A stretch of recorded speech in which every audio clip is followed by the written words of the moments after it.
जय जिनेंद्र। आज हम NCERT 12th राष्ट्रीय आय एवं लेखांकन समष्टि अर्थशास्त्र के अध्याय 2 के पार्ट 2 जो DPI द्वारा जारी की गई प्रश्न बैंक से संबंधित हैं, इसके 4 नंबर वाले यानी दीर्घोत्तरी क्वेश्चन नंबर 4 से 10 तक सॉल्व करेंगे। पार्ट 1 में इससे पहले के क्वेश्चन सॉल्व किए हुए हैं। क्वेश्चन नंबर 1 है, हस्तांतरण भुगतान किसे कहते हैं? यह साधन भुगतान से किस प्रकार भिन्न है? हस्तांतरण यानी किसी को कुछ चीज़ हस्तांतरित कर देना, जैसे सरकार जो है वो आपको छात्रवृत्ति के रूप में पैसा देती है, तो क्या आप उसके बदले में सरकार को कुछ देते हैं? कुछ नहीं देते। तो ये क्या हो गया? हस्तांतरण भुगतान। यानी जिस हस्तांतरण भुगतान ऐसी आय है जो बिना किसी सेवा या वस्तु के दिए प्राप्त हो जाती है। आपने कुछ नहीं दिया, आपको मिल गई, जैसे छात्रवृत्ति, वृद्धावस्था पेंशन, बेरोजगारी भत्ता, सब्सिडी आदि हस्तांतरण भुगतान में आते हैं।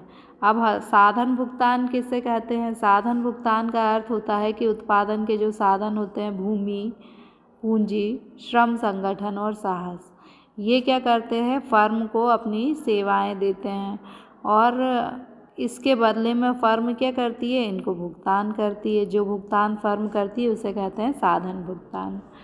अब दोनों में क्या अंतर होता है? बदले में भुगतान। हस्तांतरण भुगतान के बदले में कोई भुगतान नहीं करना पड़ता। सरकार ने तो आपको दिया, आपने सरकार को कुछ नहीं दिया। इनके बदले में उत्पत्ति के साधनों को सेवा देंगे। जो साधन को भुगतान प्राप्त होता है उसके बदले में भूमिपति जो है भूमि देता है, पूंजीपति पूंजी देता है, तो सभी मजदूरी अपनी श्रम देता है। उदाहरण, हस्तांतरण भुगतान में छात्रवृत्ति, वृद्धावस्था पेंशन और बेरोजगारी भत्ता आता है। इसमें लगान, ब्याज, मजदूरी, वेतन, लाभ, हानि आते हैं। भुगतान ये एक पक्षीय भुगतान है, मतलब सरकार ने तो आपको दिया लेकिन आपने सरकार को कुछ नहीं दिया। ये द्विपक्षीय भुगतान है, आप सेवाएं देते हैं, उसके बदले में फर्म आपको भुगतान करती है। राष्ट्रीय आय में शामिल हस्तांतरण भुगतान को शामिल नहीं किया जाता और साधन के भुगतान को शामिल किया जाता है। सकल घरेलू उत्पाद और सकल राष्ट्रीय उत्पाद में क्या अंतर होता है? देखिए, यदि आप घरेलू सीमाओं में जो भी उत्पादन करेंगे वो सकल घरेलू उत्पाद होगा, और राष्ट्रीय का मतलब होता है कि हमारे देश के लोग यदि बाहर जाकर आय प्राप्त करते हैं तो उसे भी हम हमारे देश की ही आय मानेंगे, देश की राष्ट्रीय। तो घरेलू में केवल घरेलू सीमाओं के अंदर नागरिकों द्वारा, और राष्ट्रीय आय का मतलब क्या होता है कि नागरिक चाहे हमारे देश में हो या विदेश में हमारे देश का नागरिक आय प्राप्त करे, उसे राष्ट्रीय आय में शामिल करेंगे। अर्थ क्या है कि एक देश की घरेलू सीमाओं में एक वर्ष में उत्पादित समस्त अंतिम वस्तुओं और सेवाओं का मौद्रिक मूल्य, यानी हमारे देश की घरेलू सीमाओं में एक वर्ष में जितनी भी वस्तुएं उत्पादित होंगी वो सकल घरेलू उत्पाद में आएंगी। लेकिन हमारे देश की घरेलू सीमाओं में जो वस्तुएं उत्पादित हुई हैं उसमें हम विदेशों से प्राप्त आय को भी जोड़ लें, यानी हमारे नागरिकों ने यदि विदेशों में कोई आय प्राप्त की है तो उसे भी हम जोड़ दें तो हमें सकल राष्ट्रीय उत्पाद प्राप्त होगा। इसका संबंध घरेलू सीमाओं से होता है और यह एक राष्ट्रीय अवधारणा है, यानी राष्ट्र के व्यक्ति कहीं भी आय प्राप्त करें तो वो सकल राष्ट्रीय उत्पाद में शामिल होगी। विदेशों से प्राप्त आय, विदेशों से प्राप्त जो आय होती है वह सकल घरेलू उत्पाद में शामिल नहीं होती और सकल राष्ट्रीय उत्पाद में शामिल होती है। इसका फॉर्मूला है PGPS, यानी वस्तुओं की कीमत और सेवाओं की कीमत को जोड़ लें। देश में एक वर्ष में जितनी भी वस्तुएं और सेवाएं उत्पादित हुई हैं उनको जोड़ लें तो GDP मिलेगा, यानी सकल घरेलू उत्पाद। जबकि GNP यानी सकल राष्ट्रीय उत्पाद हमें कैसे मिलेगा कि ये जो GDP है उस GDP में हम विदेशों से प्राप्त आय को जोड़ दें तो हमें GNP यानी सकल राष्ट्रीय उत्पाद प्राप्त होगा। राष्ट्रीय आय का महत्व। राष्ट्रीय आय का पहला महत्व है आर्थिक विकास का मापदंड। यदि किसी देश की राष्ट्रीय आय ज़्यादा हो, तो मान लीजिए कि US है, उसकी राष्ट्रीय आय ज़्यादा है तो उसे हम कैसा देश मानेंगे? विकसित। विकास ज़्यादा है या कम, तो उसका विकास भी कैसा माना जाएगा? ज़्यादा, डेवलपमेंट ज़्यादा। यानी यदि राष्ट्रीय आय अधिक होती है तो आर्थिक विकास ज़्यादा माना जाता है, जिस देश की राष्ट्रीय आय कम होती है उसका आर्थिक विकास कम माना जाता है। जीवन स्तर का सूचकांक, यदि किसी देश में जो राष्ट्रीय आय है वो ज़्यादा है तो हम मानेंगे कि उस देश के जो नागरिक हैं उनका जीवन स्तर जो है वह भी क्या होगा, ऊंचा होगा, यानी आय से भी ज़्यादा से ज़्यादा वस्तुओं का उपभोग करेंगे और उनका जीवन स्तर ऊंचा हो जाएगा। तुलनात्मक अध्ययन में सहायक, यानी यदि मान लीजिए किसी देश की प्रति व्यक्ति आय ज़्यादा है तो हम मानेंगे कि वो तुलनात्मक दृष्टि से समृद्ध है, और जिसका प्रति व्यक्ति आय कम है वह तुलनात्मक दृष्टि से पिछड़ा हुआ देश माना जाएगा। आर्थिक कल्याण की माप, जिस देश की राष्ट्रीय आय अधिक होती है उसमें आर्थिक कल्याण भी बढ़ा हुआ माना जाता है, और राष्ट्रीय आय कम हो तो आर्थिक कल्याण भी कम माना जाता है। 4 ही याद करना है, 5 आपको नहीं करना है। राष्ट्रीय आय के मापन की दोहरी गणना की समस्या क्या है और इसका समाधान कैसे किया जा सकता है। समस्या क्या है कि यदि एक वस्तु के मूल्य को राष्ट्रीय आय की गणना में 2 बार शामिल कर लिया जाए तो उसे दोहरी गणना कहेंगे।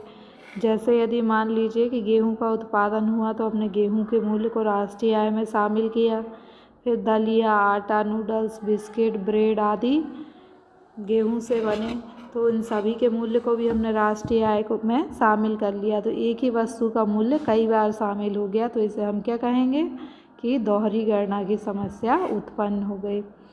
लिखेंगे कैसे, राष्ट्रीय आय की गणना के लिए जब वस्तु या सेवा के मूल्य की गणना एक से अधिक बार होती है, गेहूं के मूल्य को हमने इतनी बार और ऐड कर लिया तो उसे दोहरी गणना की समस्या कहते हैं। जब किसी वस्तु या सेवा के मूल्य को राष्ट्रीय आय में एक से अधिक बार शामिल किया जाता है तो उसे दोहरी गणना कहते हैं।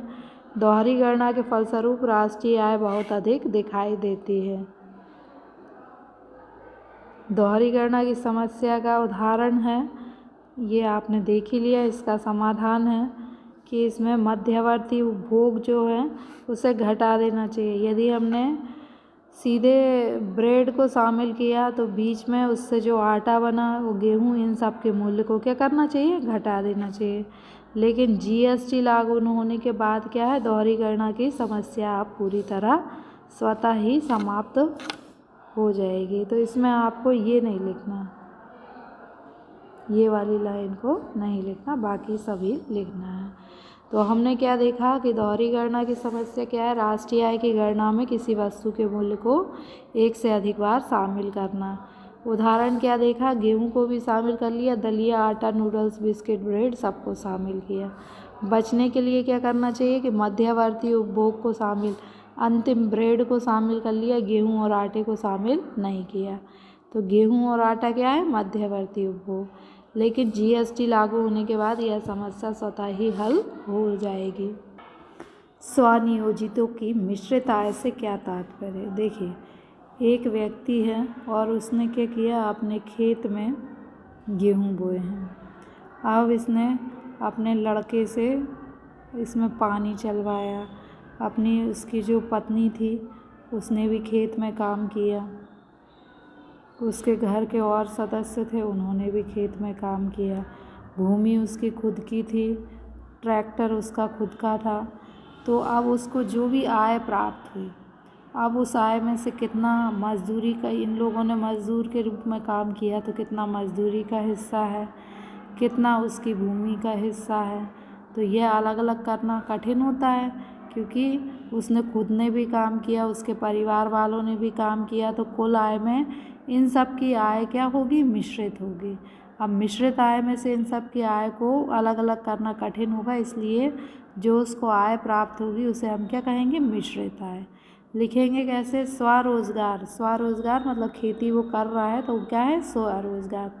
स्वरोजगार की मिश्रित आय से तात्पर्य स्वनियोजित व्यक्ति। स्वनियोजित व्यक्ति यानी उसने खुद ने भी काम किया और उसके परिवार के अन्य सदस्यों ने भी क्या किया, काम किया। स्वनियोजित व्यक्तियों की आय से है जो विभिन्न वस्तुओं और सेवाओं के उत्पादन करने के लिए अपनी भूमि, श्रम, पूंजी, उद्यमिता का उपयोग करते हैं। ये किसी भी चीज़ का उत्पादन कर रहे हैं, इनमें ये अपनी ही भूमि, अपने ही श्रमिक, अपनी ही पूंजी सबका उपयोग करते हैं। ऐसे मामले में कारक की आय क्या कहलाती है? लगान, मजदूरी, लाभ और पूंजी। इसको अलग अलग करना कठिन होता है, अनुमान नहीं लगाया जा सकता, इसलिए उसकी कुल आय को हम क्या कह देते हैं? मिश्रित आय। तो मिश्रित आय किसे कहते हैं? स्वनियोजित व्यक्तियों की आय जो कुल आय में मिश्रित होती है उसे हम मिश्रित आय कहते हैं। सकल स्वामित्व की दशा। सकल स्वामित्व मतलब इकट्ठा, जैसे परिवार, सामूहिक परिवार है तो उसमें एक साथ सभी लोग काम करते हैं, उसमें क्या होता है? मजदूरी से आय, संपत्ति से आय। अब पुश्तैनी घर है तो संपत्ति, हमने दुकान खोली तो दुकान की जगह भी हमारी अपनी है, घर में काम करने वाले लोग भी हैं तो मजदूर भी हमारे खुद के हैं। तो अब कुल आय में से कितनी आय किसकी है यह पता लगाना कठिन होता है, इसलिए हम मिश्रित आय का नाम दे देते हैं। किसान, छोटे व्यापारी इसी श्रेणी में आते हैं। उदाहरण है कि एक किसान भूमि पर अपने परिवार की सहायता से खेती करता है। अब कितनी आय उसके श्रम की है, कितनी भूमि की है, इसका पता लगाना कठिन होता है। ऐसे ही छोटे दुकानदार भी अपने घर के लोगों से काम करवा लेते हैं और पूंजी भी उनकी खुद की होती, तो कुल लाभ में कितनी पूंजी है, कितने दुकानदार का हिस्सा है, इसका पता लगाना कठिन होता है। डॉक्टर, वकील भी क्या करते हैं? उनका खुद का घर होता है, उसमें वे सेवाएं प्रदान करते हैं, तो उनकी आय को भी अलग अलग करना कठिन होता है कि कितना उनका मकान का किराया होगा। तो उनकी जो कुल आय होती है उसे हमें मिश्रित आय कह देते हैं। तो ओवरऑल हमने क्या देखा कि स्वनियोजित की मिश्रित आय का मतलब होता है कि जो स्वरोजगार करने वाले व्यक्ति होते हैं वे खुद के ही साधन प्रयोग में, भूमि, पूंजी, श्रम, संगठन, साहस उनके खुद के होते हैं, तो उनकी कुल आय में से कितना हिस्सा किस साधन का है यह अलग अलग करना कठिन होता है, इसलिए हम कुल आय को मिश्रित आय का नाम दे देते हैं। चालू कीमत पर राष्ट्रीय आय 3,20,000 करोड़ है। चालू वर्ष में कीमत सूचकांक 160 है। स्थिर कीमत पर राष्ट्रीय आय की गणना करना है। तो स्थिर कीमत पर राष्ट्रीय आय की गणना के लिए चालू कीमत पर राष्ट्रीय आय दी हुई है और बटे चालू कीमत सूचकांक, चालू वर्ष का कीमत सूचकांक 160 है, इंटू 100 इसे सॉल्व करेंगे तो 2 लाख जो है स्थिर कीमत पर राष्ट्रीय आय प्राप्त होगी।